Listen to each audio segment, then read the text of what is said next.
two, one. Hey, what's good, everybody? Welcome to another live session with the Hype Magazine. I'm your editor-in-chief, Jerry Doby, and today I have got a 3-decade vet in the music industry by the name of Hakim Green. He is a producer, A&R consultant, songwriter. He's got work with KRS, current singles that feature KRS-One, Carl Thomas. The man's a prolific creator, and we appreciate you spending the time with us today, man. Welcome. Thank you so much. I'm glad to be here, man. Okay, so yes, a lot of us don't get a chance to meet the people who move and shake behind the scenes. Not only are you an artist, but you're somebody who has their hands on other people's careers. So from the inside looking out, talk to us about Hakim Green. Man, okay. Hakim Green, one half of the legendary hip hop group Channel Live, discovered by KRS-One back in 1993. We put out our first single, Mad Ism, in 1994, the album Station Identification in 95.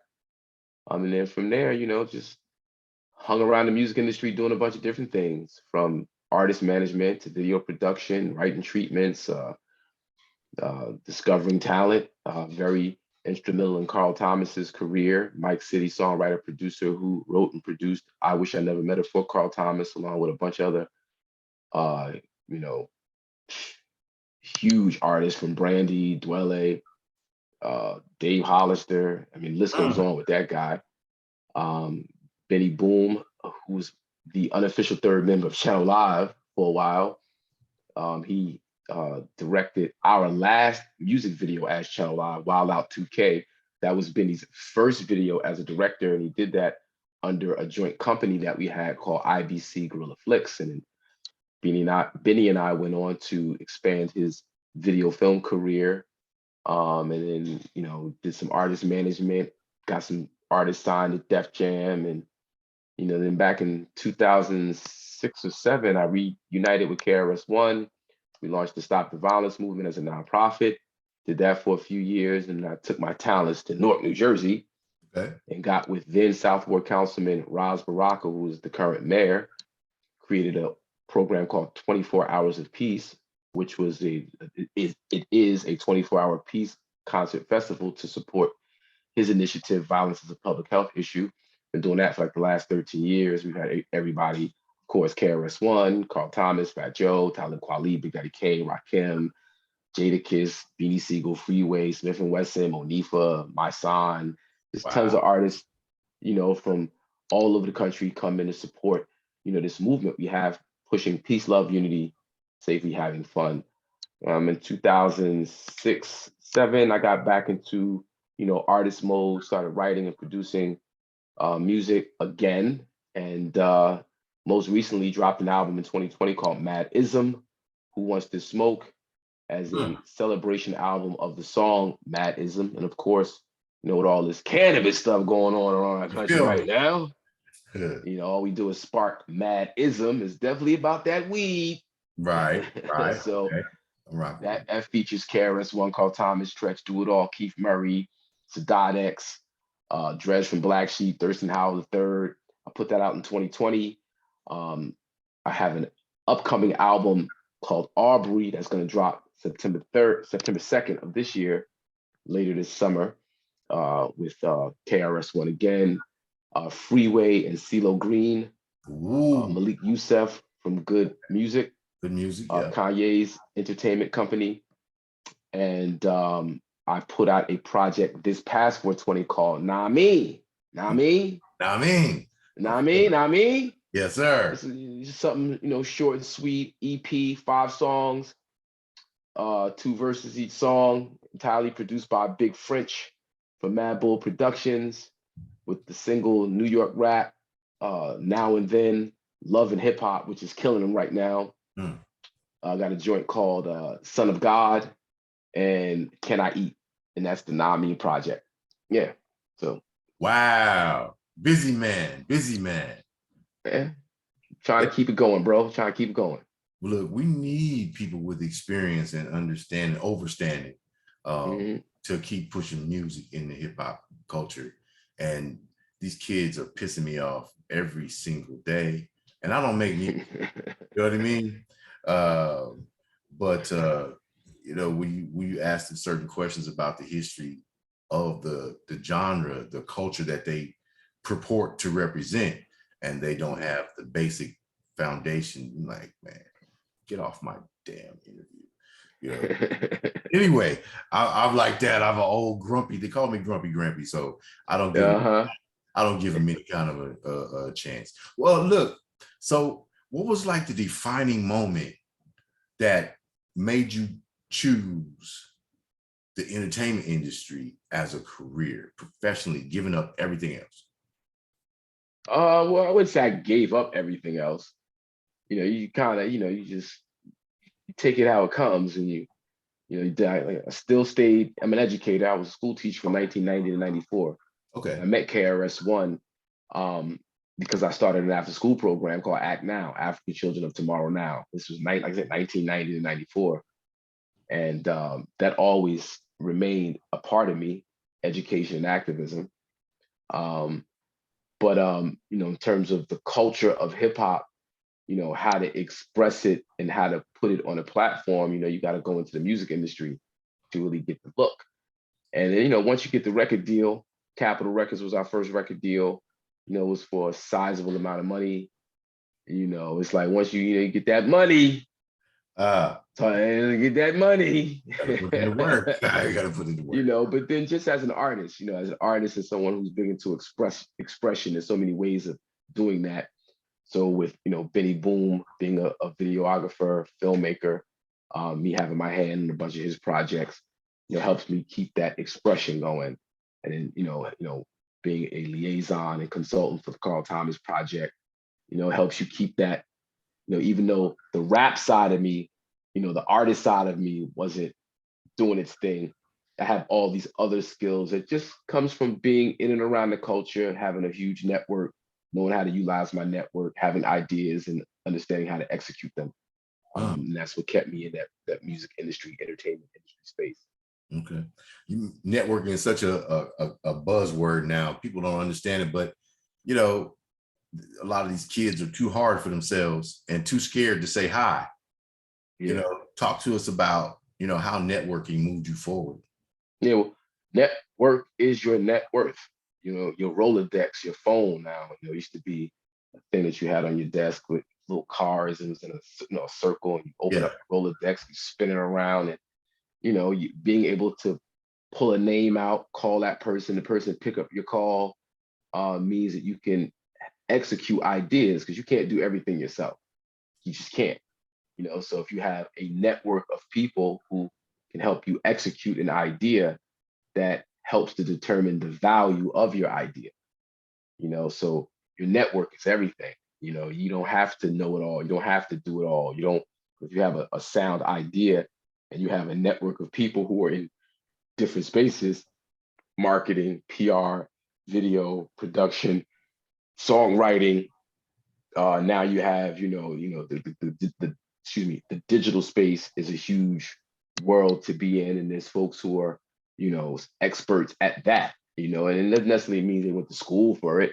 They could just have developed a love for a thing, and they have this skill. You bring them on your team to help you execute your idea. So that's the importance of having a network, and it is truly your net worth. What your worth isn't always about what you have in your pocket or what you have in the bank. It's the idea you have in your head and the ability to execute that idea. Amazing. Put together a team, but you can't get a team unless you say hi. That's And right. if you're always taking pictures of your shoes and your swag, then you don't have a chance to conversate and meet people, Mm-hmm. on more than a shallow level. I'll put it Yeah. that, you know. Yeah. So what has been the most satisfying moment for you thus far in your career? Knowing that your experience is so wide, is there one that just really stands out for you? Be like, man, we really did that, or that was really made me happy. Oh man, getting the record to like Capitol Records was huge for me. Having a project come out, like I said, have an idea in your head and execute it, and that idea, that project go gold and platinum. that's huge. Mm, When you look at something like, your relationship with KRS-One and many things that's, manifested is huge. But then, watching the Benny Boom's career, him going from, you know, being the unofficial third member of Channel Live, a rapper who's, in the film world, helping him to, get a strong standing in that space. And now he's considered the best video director to have ever done it. He's got major motion pictures under his belt, mm. knowing that I was extremely instrumental in a lot of that. Makes me feel good. Carl Thomas, I wish I never met a record going platinum. Carl Thomas going platinum and knowing that I was, a very important conduit for all that to go down. That's something to be very, very proud of. And then, being 53 years old, being able to still put out music that people appreciate, that's very satisfying to me. Longevity. We got a bunch of one-hit wonders, and in the new age, maybe there's some standouts, obviously, but many don't really take the time to hone the craft.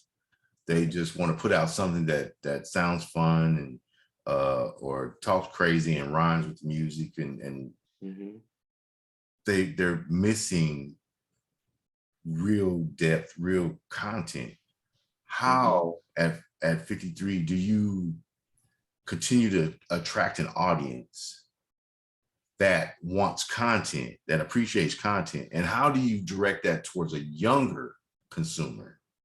I don't. Oh, I'm an artist. I'm an entertainer, but I'm an artist. And artists create art. right. And you create the art, you put it out there, and you let the people deal with it how they're gonna deal with it. Um, like the younger generation, they have their way of doing things, and they deserve their way of doing things, like we have our way of doing things. And they have their space. They're making music and art for each other. I make music and art for the people who can relate to me. You know, and sometimes it is a younger person with an old soul, or a younger person who is an artist themselves, so they understand the artistic nature of what I'm doing. So but as an artist, I just create art, and how people relate to it, respond to it, says more about them than it does about me. Mm. you know I think it's a powerful thing to be able to connect with people and bring and meet them where they are, which hmm seems to be something that you're very adept at. And 30 years proves that you obviously know what the hell you're doing and know how to connect with people. Is there a secret, was there a moment that you like really figured it out and dialed in? You know, No, I wouldn't even say I have it, quote unquote, figured it out, as much as you just got to be comfortable in your own skin. And that's the most important part about winning, is knowing you won. Sometimes you don't realize you've actually won. So how you say you you get you won the race, but you're still racing. okay. Then that and if you're still racing, you have the chance to lose, Mm, right? So if you realize you won, then you can relax, you can enjoy the moment, you can enjoy life, which is really the purpose. It's not really about, money or impressing people or proving to people or all those things. It's about, as I said, I'm an artist, so my thing is to create art, is to be creative, create art, get the art out there, and then the people will deal with it, how they may. So even like I look at, like right now, like, the younger generations, they have their thing. They have their way of communicating, their language, they have their style of dress, their fashion, they got the things that they hold in high esteem. I'm 53 years old. That ain't my world. You know what I right. mean? So as I look at, like, I got a song called Love and Hip Hop that's out right now. And I say, who's at the wheel? Tell them hit the brakes. I don't like how this feels. Y'all new niggas give me shakes. The world is Ringling Brothers. Universal stole the soul. Is it love and hip hop or just pimps and hoes? Right? So, these new cats, like the world that they're in, the things that they're into, that doesn't make me feel good. And it really doesn't. I don't even really want to be in their space, Mm, because it doesn't make me feel good. It mm, doesn't inspire me. You know, if they pick up on it and they want to see me perform it, they want to get into it. sure, but really, having folks like yourself, having folks from our generation, or even younger folks who are artists themselves, or have an old soul and understand historical context, and to have those folks connect and be like, yo, when you said this, or I got it when you said that, and that's makes me feel good. Being the hot popular guy in these mainstream circles, that doesn't really move me. I can understand. Yeah, it's hard to move me, and this is not about me. It's obviously about you, but I've been doing this for a while, and it just, you try to write about someone for their project, and you're like, I really don't have anything to say other than it's new music. And it's disappointing. It's disappointing that I can't get excited. As you listen to, millions of sounds, you created millions of songs, you have created a sound that drove other people's careers. As you listen now, are you still able to like vibe to music now as a consumer, or do you find yourself constantly analyzing? It's not, I don't even analyze. I put up a post today. I said, as soon as I hear yup, I'm changing it. As soon as I hear yup, change it. That's not for me. It's not for me. Man, my personal playlist and my YouTube, and I'm 70s and I'm in the 70s and the 80s. Okay. I'm 53. I'm trying to take a trip down memory lane. Right. I'm exercising, I'm doing my meditation and my yoga, and I'm out working out. I'm listening to Sade, Stevie Wonder. I'm listening to, the Emotions. I'm listening to, Patrice Rushen. I'm listening to, like, that's the stuff that feeds my soul, so to speak. If I'm listening to hip hop, I'm listening to 80s hip hop, 90s hip hop, Wu-Tang. I do like the Locks a lot. Okay. I like the Locks, Jadakiss, I like a lot. You know what I mean? Wu-Tang, I like a lot. Of course, KRS-One, BDP, all that stuff is a Public Enemies, Kane, and I'm back there, Okay. and then when I'm being creative, it's all about, because I'm a dancer too. Oh wow. I used to be a dancer. Okay. Back in the day, might get my scoop and scrap on. Plus, I'm from Jersey, so I'm in the house music heavy. I'm on the floors with the baby powder, all that stuff. So, like, I know when something makes me move. I know when a beat makes me move. I know hot beats. I know drums, kicks, snares. I know 808s. I know bass. I know melodies. I know chords. I know what makes people move. So, I'm always open for good music. It's just that, these new jokers just ain't making a lot of good music. So, still here. Yeah. We don't want to beat up the youngsters, but at the same time, what he said is true. I'm like, okay, it's hard for me to review. It's hard for me to palate and sit there and listen. Oh, so-and-so. And you got a name like Snot, first of all, and you want me to listen to your new joint, and it just sounds like the same 10 joints that you just dropped. Yeah. Disrespect to Snot. You're doing your thing and you got an audience. And definitely not a reference to the rock band Snot, who were the original Snot. So, as you navigated the maze and straightened the maze out for yourself, what has been the most surprising part of the business for you?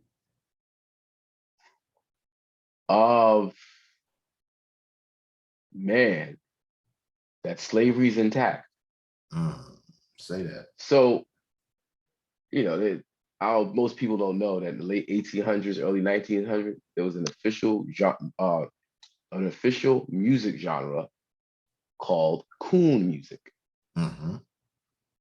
And coon music was a creation of white people mimicking slave culture, or mimicking Black people in our most degraded state. And these stereotypes and these negative images that white folks created to entertain themselves over time got filled by, can I use the N-word? If you have to. Real niggas.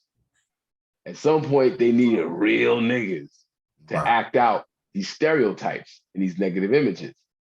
And you put some money on the table, you can always find some real niggas, Mm. right? Mhm. Mhm. Now we see what's going on with the brother Young Thug and what he's going through, and me happening to know, the owners of the record, the distributor he signed to, and the different white folks that's involved in his career, and me knowing them for 25, 30 years, and me knowing how they, like, me personally knowing how they view us Mm. and why they put the money behind the stuff they put the money behind, and we see where Young Thug is. It doesn't surprise me, but it surprises me in that um, truth is stranger than fiction. The Mm. old saying, truth is stranger than fiction. Like, you couldn't write that.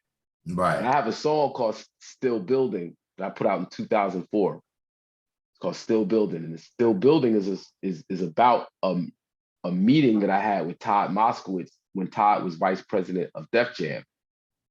And Todd is president of 300. Okay. Todd was one of the co-founders of Asylum Records, which I remember Asylum, yes. gave birth to trap music. Mm-hmm.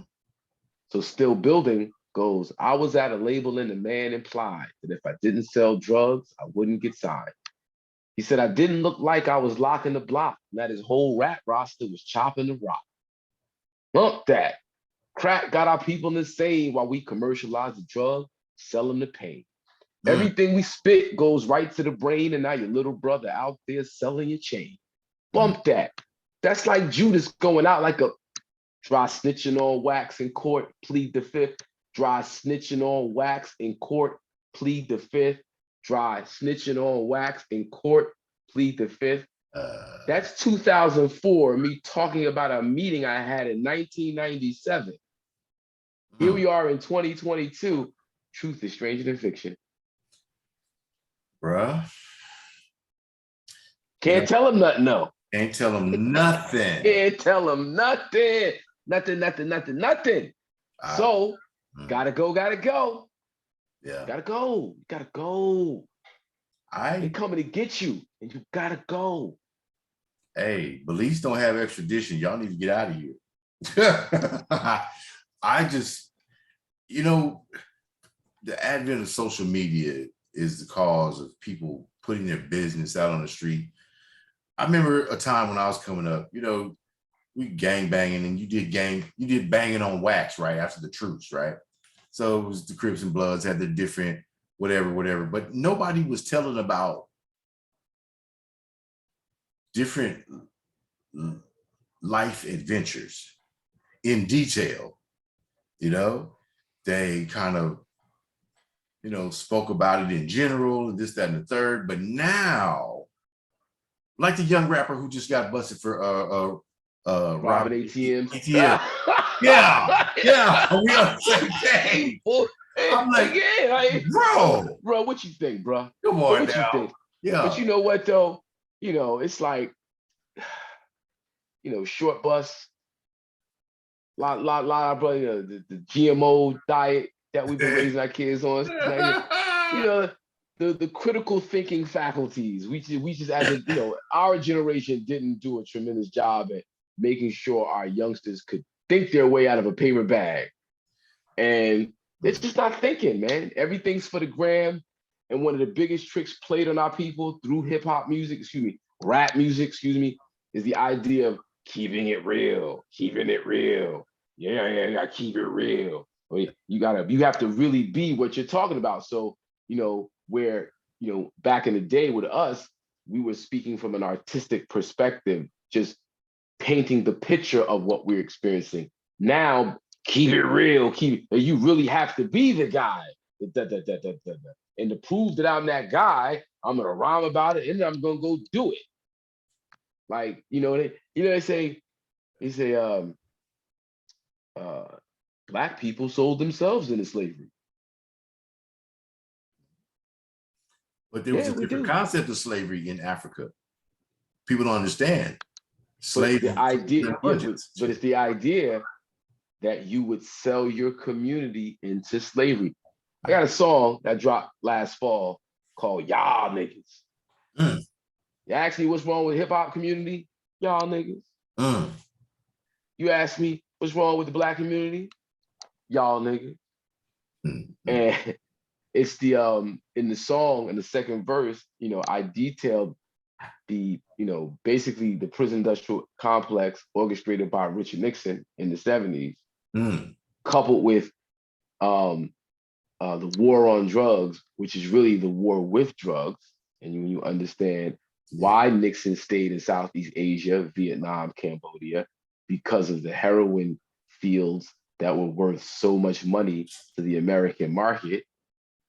And it served two purposes. One, we could traffic these illicit drugs in the Black community, which now gives us reason to lock them up.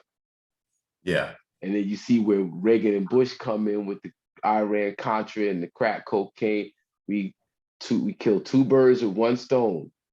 Well, three birds. We fund this illegal war in South America, the profits that we raised by one, keeping the Black community hooked on drugs, and two, it gives us entree to lock up the warrior class of Black people.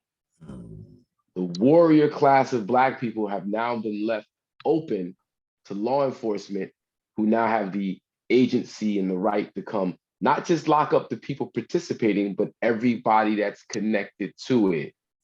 And that's how they destroy our community and keep our community, in this arrested development state, and then now I can make it sexy by giving you record deals, talking about it and promoting it and pushing it. So What's sexy. going on, Vlad? I'm not supposed to say stuff like that. I don't care. Hey man, Bro, I'm 59 years old. What are you gonna do? What are you gonna do? Truth is the truth. The truth is the truth. You're telling the stories. Adam and Vlad got you spilling the whole damn story. You know what I mean? And then you got a Black prosecutor in Georgia who said, I believe in the First Amendment. But that doesn't mean that your speech can't convict you if it's evidence that you've done something wrong. Our problem is that we have babies raising babies. And in 71, when they took corporal punishment out of the schools and out of your homes, and now they, say call 911, we'll take your children out of your house because you whooped them. We whooped them to get their attention. It wasn't because we hated them. I don't feel like my parents hated me.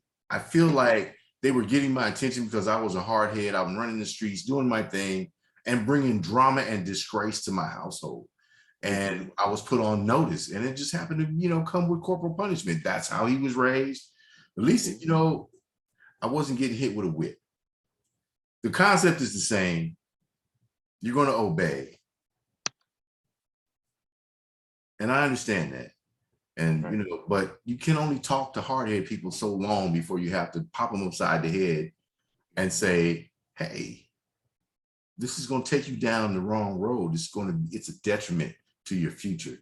And this is not what our people, our path cutters, our previous leaders, our elders sacrificed for. You just to throw it all away. Yeah. Which they're doing. I want to respect your time. And I know I've had you on here for, It's all good, man. It's been a pleasure. Okay. It's been a good conversation. You've been covered by everybody that cat, uncle, and dog over your 30 years, and done press everywhere. Is there a question that we as the media have neglected to ask you over the years that you have always wanted to answer? Man, I get asked a lot, and I think I've touched on, a lot. But let me just say that the music that I put out, like the Still Building song that I quoted a little earlier, people have always told me I'm ahead of my time, right? And just like with Still Building that I put out in 2004, and now it's 2022, and what I said in Still Building is so relevant, it's so in your face relevant that the Namin project that I just put out, and the upcoming Arbery project that's going to drop on September 2nd, entirely produced by Ron Lawrence and Hitman. It's going to be the same effect, where I'm going to be discussing certain things that in the very near future, you're not going to have to wait 20 years this time around for it to be that. Like, it's in the very near future, I'm going to be saying things in my project that you're going to be like, yo, the brother said that in his song. I caught that, and here we looking in on the news, and look at that, or we're looking, in the neighborhood, and look what they're doing. And he. So, I try to, because of the influences that I've had from KRS-One to Darul Ibn Wahad to folks in the Black Panther Party, Mumia Abu Jamal. We did a song in the 90s called Free Mumia with KRS-One. The political prisoners and prisoners of war, and the soldier class of folks that fought and died and got locked up and sacrificed so much. I want those people to really, because it's in a new generation of those people. I want them to dig in because if it ain't broke, don't fix it. And a lot of the tricks that they played on us, whether it was us selling ourselves into slavery or us selling ourselves into the prison industrial complex, I want the listener to be able to spot these things before they're victims of it. They could see it coming, and they can plan and organize against it.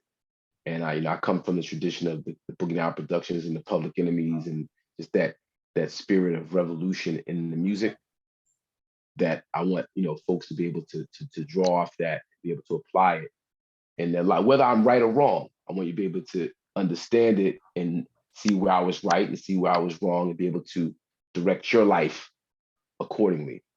So it's a challenge for critical thinking and analytical thinking, something that maybe we're missing in our day-to-day. So thank you for your leadership in what you're doing and stepping up to the plate and making a difference for the culture, you know what I mean, over 30 years, and continuing on and seeing that, there is a need for what you do and what you bring to the table. You know what I mean? In some instances, you are the table, actually. I understand. So is there anything you wanted to cover that I may have neglected as we close out? No, I mean, I think we touched everything. I just want to, again, push people to, the Namin project, which is available right now on all streaming platforms. The Madism album, Madism Who Want the Smoke, on all streaming platforms. I released 3 singles off the Arbery album already. The Cypher featuring KRS-One, Took a Test, and Jewelry, which I think you'll appreciate a great deal. And look out for 24 Hours of Peace, which is the Peace Festival we do every year in Newark, New Jersey, courtesy of the Honorable Mayor Raz Barak and the great people of Newark, New Jersey.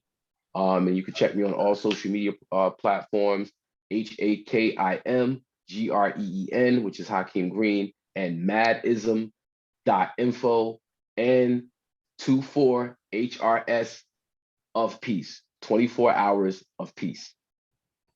Okay. Man, I want to thank you for the time to spend with. I hope I can invite you back. I'd love to do a part 2. Anytime, bro. I'm with it. This is a conversation that I like to have. We need to have, and I like to present our audience.